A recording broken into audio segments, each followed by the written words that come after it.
Kekasih Tuhan, mari kita membuka hati kita untuk mengalami firman-Nya. Saya percaya bahwa kekuatan firman akan menyanggupkan kita, memampukan kita, memberikan kekuatan kepada kita. Tuhan, pagi hari ini aku berdoa untuk setiap anak-anak-Mu yang membuka hati terhadap firman. Mari sama mereka dengan kebenaran firman-Mu ini, sehingga firman-Mu ini akan memberikan sumber daya rohani yang memampukan mereka menghadapi situasi apapun. Terima kasih Tuhan, kami siap diberkati oleh firman-Mu. Dalam nama Yesus kami berdoa. Haleluya. Amin. Saudara, saya akan mengajak pagi hari ini membuka Alkitab kita di dalam 2 Korintus pasal 4 ayat yang ke-7. Firman Tuhan berbunyi demikian. Tetapi harta ini kami punyai dalam bejana tanahnya, supaya nyata bahwa kekuatan yang melimpah-limpah itu berasal dari Allah, bukan dari diri kami. Pagi hari ini saya akan mengangkat satu khotbah dengan judul Herd Immunity atau daya tahan yang kuat. Kekasih Tuhan, beberapa minggu yang lalu saya mendengar istilah mengenai herd immunity maksud saya. Apa yang pemerintah sampaikan, yaitu bagaimana masyarakat harus mau tidak mau menyesuaikan diri, mau tidak mau beradaptasi dengan corona ini. Jika virus ini tidak segera menghilang dan korban semakin banyak berjatuhan, jurus karantina mandiri sudah diterapkan, jurus PSBB sudah diterapkan, toh belum mempan untuk mengatasinya, maka pemerintah menerapkan herd immunity, di mana barang siapa yang memiliki daya ketahanan tubuh yang kuat, maka mereka akan kebal terhadap serangan corona. Itu artinya ada proses seleksi alam.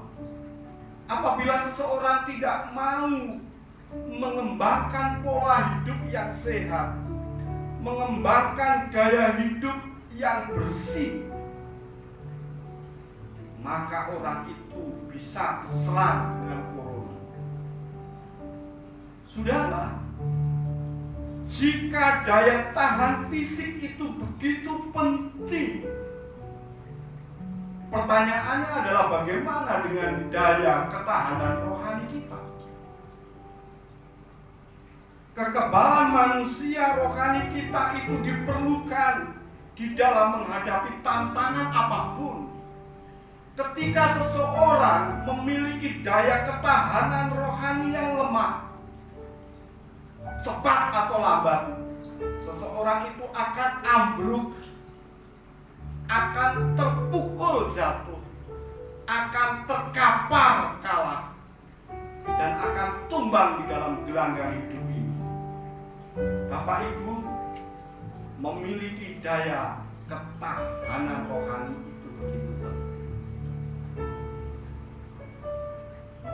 Ketika Rasul Paulus mengatakan hal ini, bagaimana dia mengalami pahit getirnya pelayanan, penggembalaan yang dilakukan terhadap jemaat Korintus bukan hanya memberikan sukacita besar dan pahala yang luar biasa, tetapi juga memberikan kepedihan dan kedukaan di dalam hidup. hubungan yang awal dibangun dengan harmonis tiba-tiba menjadi renggang, dan ketegangan hubungan antara Paulus dan jemaat Korintus dipicu dan diprovokasi oleh guru-guru licik. Dan Paulus mengungkapkan perasaan beban pergumulannya di sepanjang surat 2 Korintus ini. Bagaimana orang-orang yang pernah dilahirkannya mengkritik dirinya sebagai orang yang pelin-pelan, sebagai orang yang bercabang lidah, rasul yang tidak memiliki mandat atau surat kepercayaan. Paulus dianggap orang yang menyalahgunakan keuangan. Dia dituduh sebagai seorang yang sombong dan penipu. Saudara, ibarat sebagai seorang yang telah melahirkan dan mendidik, membesarkan anak, tetapi pada satu kali kelak anak itu melukai hatinya, melukai perasaannya, dan 2 Korintus mengungkapkan kedalaman duka yang dimiliki dan dialami oleh sang rasul ini. Saudara, satu pertanyaan yang sederhana. Bagaimana Paulus bisa bertahan menghadapi situasi yang sulit? Kuncinya adalah dia memiliki daya ketahanan rohani yang kuat. Nah, Bapak Ibu Saudara yang dikasihi oleh Tuhan, ketika kita memiliki daya tahan rohani yang kuat, maka kita pun akan kuat menghadapi kesulitan apapun. Sekali lagi bahwa ketika kita memiliki daya tahan rohani yang kuat, kita akan mampu menghadapi kesulitan apapun. Sekali lagi, apabila pemerintah mencanangkan adanya herd immunity, satu daya ketahanan tubuh yang kuat, maka daya ketahanan rohani kita harus kuat. Amin. Saudara, bagaimana kita bisa memilikinya? Apakah yang menjadi sumber daya rohani yang membuat kita bisa kuat? Mari saya pagi hari ini bisa merenungkan bersama apa yang menjadi sumber daya saudara dan saya. Ada 3 hal kebenaran yang pagi hari ini saya bagikan buat kekasih Tuhan. Yang pertama, yang menjadi sumber daya rohani orang percaya, yaitu kekuatan Allah yang melimpah-limpah di dalam diri kita. Peganglah baik-baik. Kekuatan Allah yang melimpah-limpah di dalam diri kita. Sekali lagi mari kita membuka di dalam Korintus pasal 4. Sekali lagi 2 Korintus pasal 4 ayat yang ke-7. Perhatikan baik-baik ayat itu. Tetapi harta ini kami punyai dalam bejana tanah liat, supaya nyata bahwa kekuatan yang melimpah-limpah itu berasal dari Allah, bukan dari diri kami.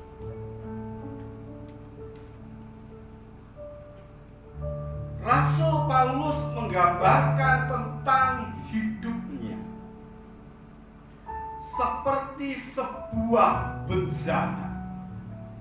Saudara, di dalam budaya Yahudi kuno, bejana tanah liat itu merupakan barang yang mudah pecah, rentan sekali dengan kelapukan dan hancur. Tapi benda yang mudah retak hancur itu seringkali dipakai untuk menyimpan barang berharga seperti emas dan perak. Perhatikan baik-baik, yang terpenting di sini adalah hartanya, bukan bejananya. Apa yang dia maksudkan? Bejana itu menggambarkan atau menunjukkan tentang dirinya yang fana, yang terbatas, yang rentan dengan kerusakan, kehancuran, depresi, stres, dan lain sebagainya.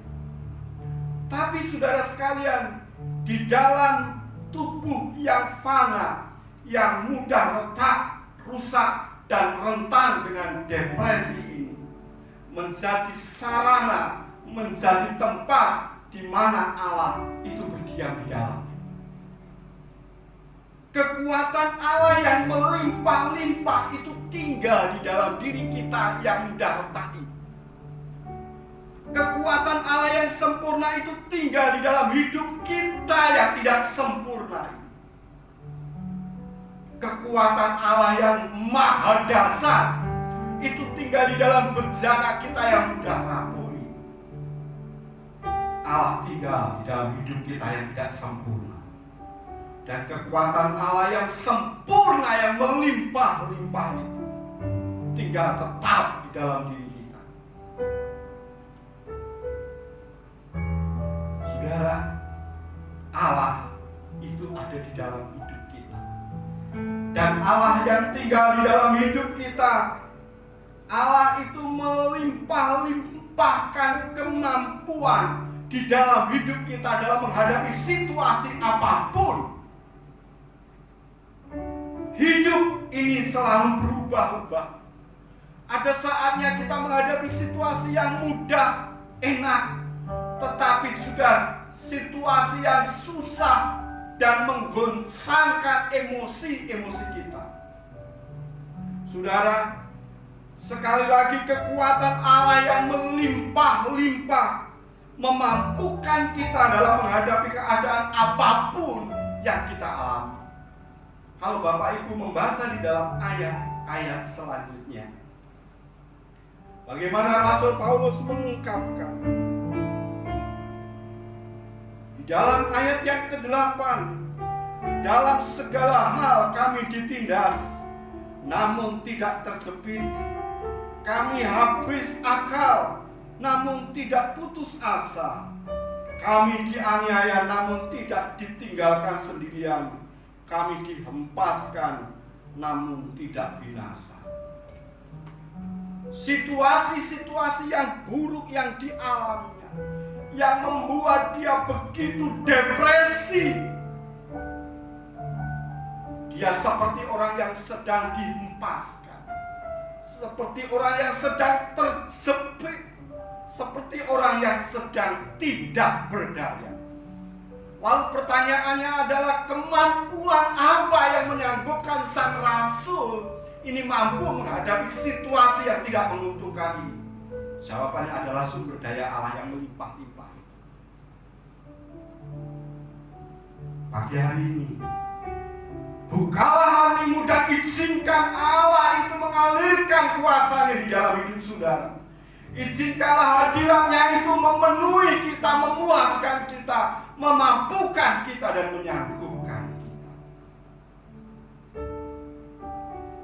Sumber daya Allah yang melimpah-limpah sedang dialirkan di dalam hidup kita pagi hari ini. Amin. Bapak Ibu, tahukah saudara, ada sekitar 500.000 ton di dalam setiap menitnya air itu mengalir di sungai atau air terjun Niagara. Pada tanggal 29 Maret 1948, aliran air terjun raksasa itu sempat berhenti akibat gumpalan es yang menyumbatnya. Akhirnya terjadi keheningan beberapa saat akibat gumpalan es tersebut. Aliran sungai Allah yang melimpah-limpah di dalam diri kita tidak pernah berhenti mengalir di dalam diri kita. Dan aliran yang melimpah-limpah tersebut menjadi sumber daya yang menguatkan kita. Herd immunity, daya ketahanan manusia roh kita, hanya kita dapatkan ketika kita mengalami aliran kekuatan Allah di dalam diri kita. Amin. Yang kedua, kekasih Tuhan, apa yang menjadi sumber daya kita sehingga kita tetap kuat?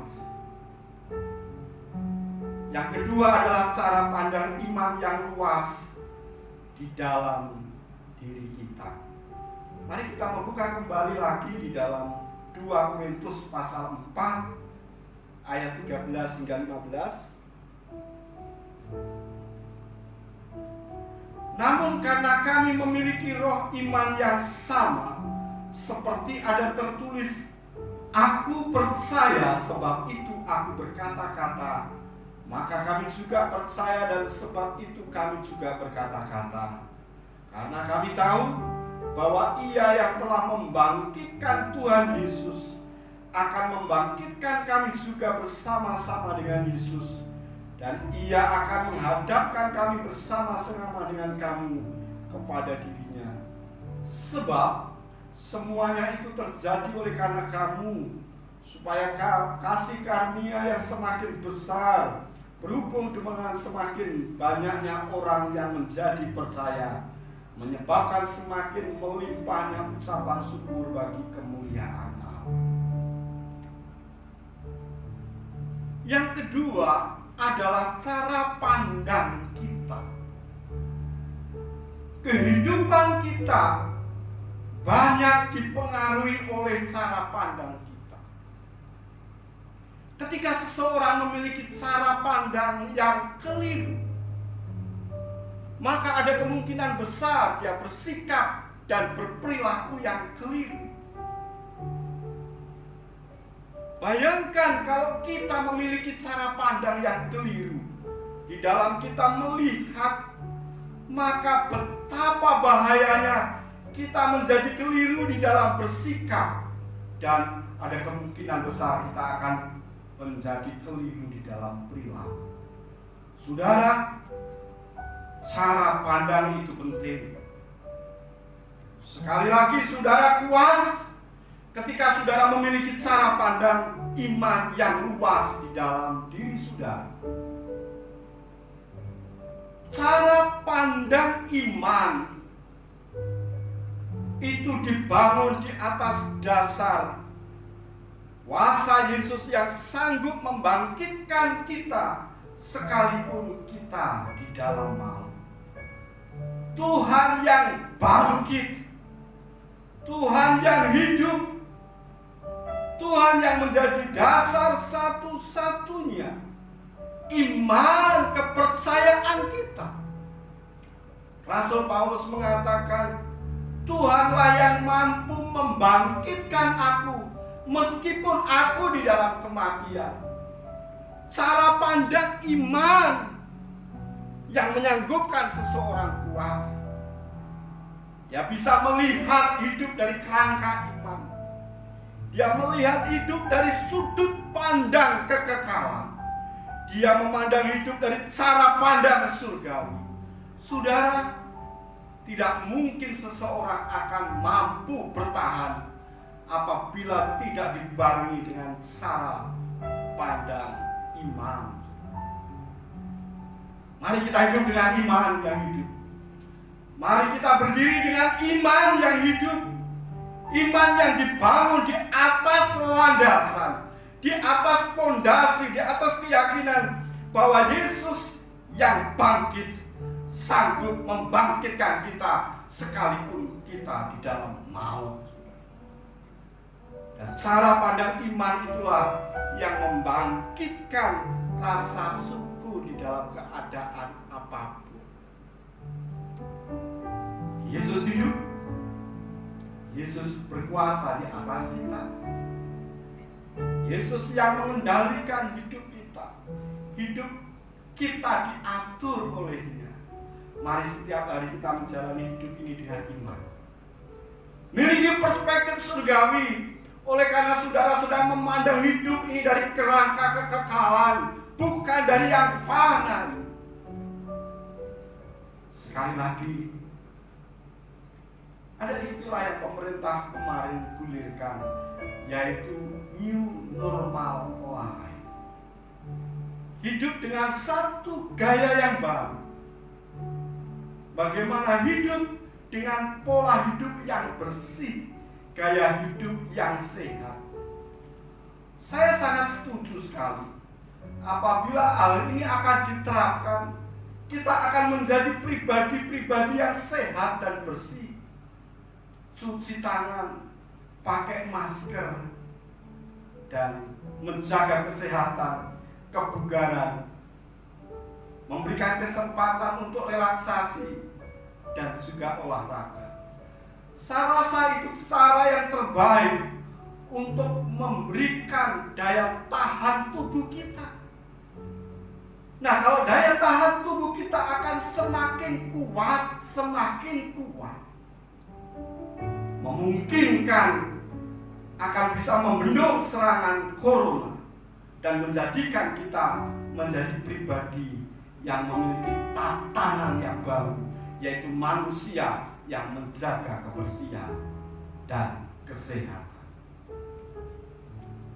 Kalau hal yang jasmaniah ini begitu penting, maka cara pandang rohani jauh lebih penting. Mari kita sama-sama mengembangkan cara pandang iman, memperluas sudut pandang kita, memasuki dimensi-dimensi roh. Saudara dan saya akan menjadi kuat ketika kita memiliki cara pandang iman yang semakin hari semakin luas. Saat kita tidak mampu, raihlah kekuatan Allah. Saat kita tidak mampu, mari kita perluas sudut pandang kita. Tuhan memberkati kita. Yang terakhir, bagaimana kita bisa kuat? Yang terakhir, manusia rohani yang dibaharui di dalam diri kita. Saudara, ada sebuah paradok di dalam hidup ini, bahwa hidup kita semakin lama itu akan semakin melemah. Boleh saja kita menjaga kesehatan dan kebugaran, boleh saja kita memiliki daya imunitas yang tinggi, tapi pada saatnya, pada waktunya, bahwa kita juga akan mengalami titik-titik kelemahan dan titik-titik keberdayaan. Bagi saudara yang mulai umur 50 tahun ke atas, tanpa disadari Bapak Ibu saudara sekalian mulai memiliki perusahaan-perusahaan dan sedang dibuka di mana-mana. Saudara mulai memiliki perusahaan tambang perak. Rambut kita mulai memutih, banyak ubanan. Walaupun saya meminta disemir, mungkin dalam beberapa hari minggu kemudian ya menjadi putih kembali. Memang ini kodrat untuk menjadi tua. Yang kedua, kita mulai banyak memproduksi garam. Tekanan kita kecenderungannya tinggi dan seringkali pada waktu hal tersebut juga mengikuti irama kondisi ekonomi kita. Kita mulai ada lemak di mana-mana. Kita mulai memiliki penyakit asam urat, asam lambung, dan semacam yang mulai pelan-pelan menggerogoti kebugaran kita.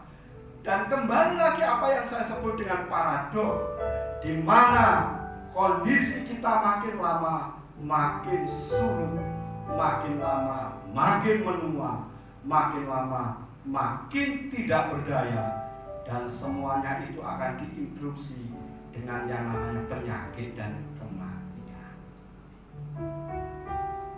Tapi mari kita melihat dari sisi paradok hidup tubuh alamiah kita. Ada sesuatu yang nampaknya semakin hari bukan semakin merosot, bukan semakin menurun, tapi semakin hari semakin kuat. Dan manusia itu adalah manusia rohani. Perhatikan baik-baik di dalam 2 Korintus pasal 4 ayat 16.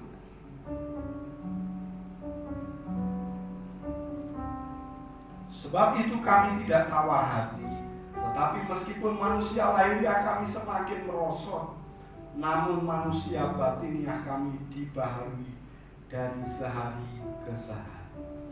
Boleh saja kita menjadi kuat secara jasmania, boleh saja kita memiliki daya imunitas yang tinggi, tapi toh pada gilirannya waktulah yang akan membawa kita pada situasi yang semakin buruk di dalam tubuh kita. Tapi ada manusia roh, di mana manusia rohani kita semakin hari itu semakin kuat.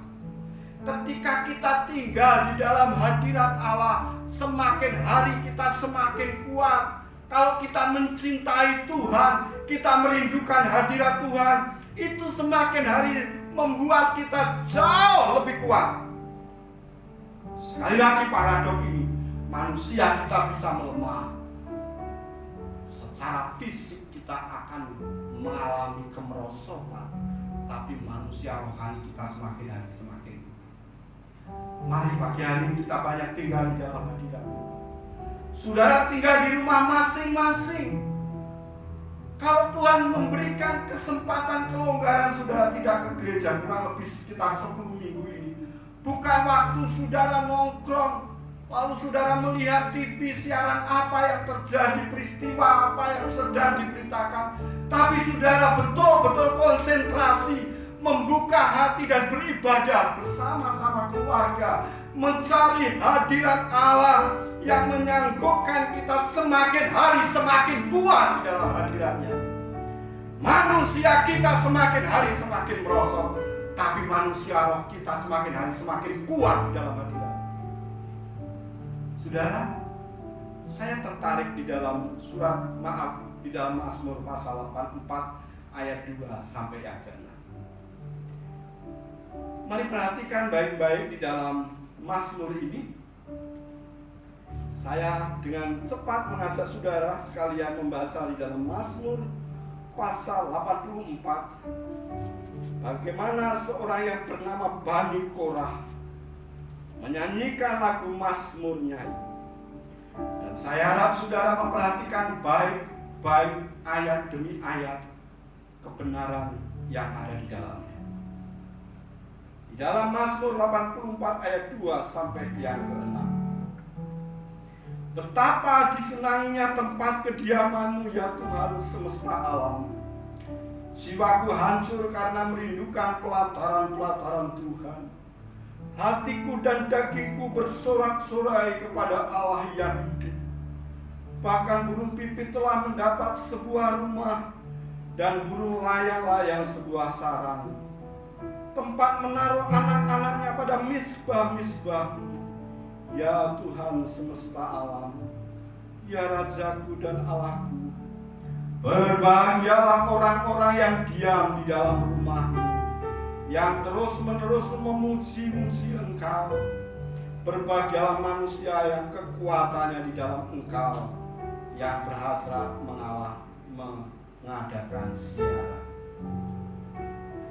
Kerinduan kita saat kita masuk di dalam hadirat-Nya, saat itulah kita sedang diperbaharui roh kita.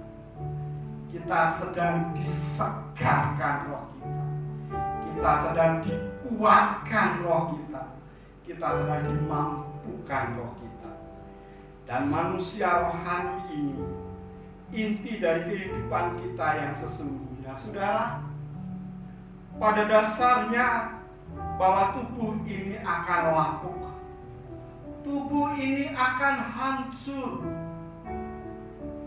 Sehebat-hebat kita, bagaimana kita membangun budaya hidup sehat, maka sakit dan kematian akan menghentikan hidup kita. Rasul Paulus pernah menggambarkan bahwa tubuh ini seperti kemah yang satu ketika akan dibongkar. Tubuh jasmani kita akan rusak, akan binasa.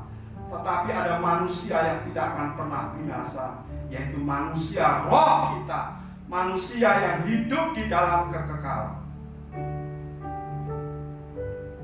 Kekasih Tuhan, saya akan menutup pagi hari ini dengan satu kesimpulan. Daya tahan manusia rohani kita itu bersumber dari kekuatan Allah yang melimpah-limpah, dari cara pandang iman yang luas, dan dari pembaruan manusia rohani kita yang terus-menerus. Biarlah tiga hal ini akan memampukan Bapak Ibu Saudara sekalian menghadapi situasi apapun, dan saudara memiliki daya imunitas yang tinggi, bukan hanya berbicara fisik, tapi berbicara tentang rohani kita. Tuhan memberkati kita. Mari kita diam sejenak. Pagi hari ini Tuhan, biarlah Roh-Mu berbicara. Pagi hari ini biarlah firman-Mu bekerja. Aku berdoa di dalam nama Yesus. Setiap saudaraku yang mengalami firman akan berjumpa dengan firman. Setiap saudaraku yang mengalami firman akan memiliki kekuatan di dalam Tuhan. Dan Tuhan akan menyanggupkan mereka untuk menghadapi situasi apapun, oleh karena mereka hidup di dalam sumber daya Allah yang melimpah-limpah. Mereka memiliki cara pandang rohani yang luas, cara pandang iman, cara pandang surgawi, cara pandang kekekalan. Dan yang selanjutnya mereka akan diperbarui manusia rohnya dari hari ke hari. Sekali lagi Tuhan, mampukan saudara-saudara kami, sama mereka. Dan di dalam nama Yesus kami berdoa. Haleluya.